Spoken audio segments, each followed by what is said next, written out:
ГСП онлайн. Городские новости сейчас.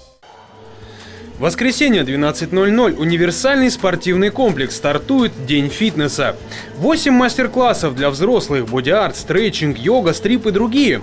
Принять участие может любой желающий абсолютно бесплатно. По словам организаторов, специальная физическая подготовка не требуется.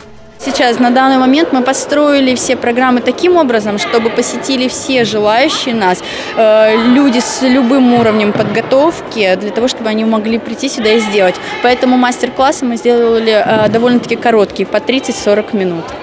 Организаторы отмечают, что восстановить форму после зимы захотели многие. На каждом мастер-классе от 50 до 70 человек.